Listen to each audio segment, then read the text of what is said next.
个天气稳定，青菜是发着真紧，高丽菜生产过量继续大落。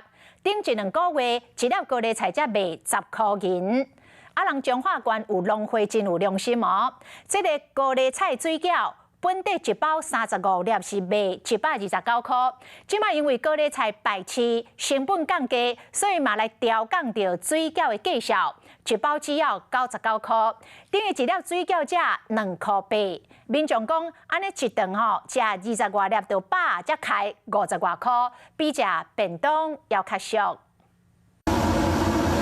洗米花煮水饺，煮熟了后就该糊起来。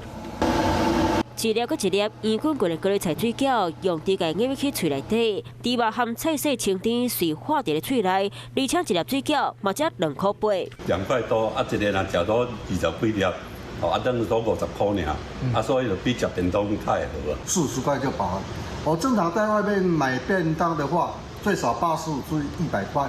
口感很好入口，就是很经济实惠。彰化一个农会所生产的高丽菜猪肉水饺，民众拢讲阿娘话比便当更较俗，因为1包本来卖129块，不过在地高丽菜真收济，和价数嘛对咧落价。3、4月时，甚至一粒高丽菜来到10块卡头，农会甲农民买成本降低，水饺嘛才会对咧落价。所以1包35粒的水饺99块，一粒嘛敢若2块8。啊，伫4月中旬吼，咱高丽菜价小放大，足侪农民来农会，找人讲这高丽菜要安怎？农民高丽菜水饺，成本超高啊。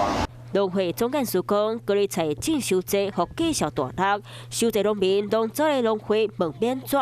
农会规气甲农民买200吨的高丽菜，正做水饺，水饺卖当俗俗啊卖。伫咧卖项物件拢涨关价时，叫农民和民众免开济钱，卖当食饱甜。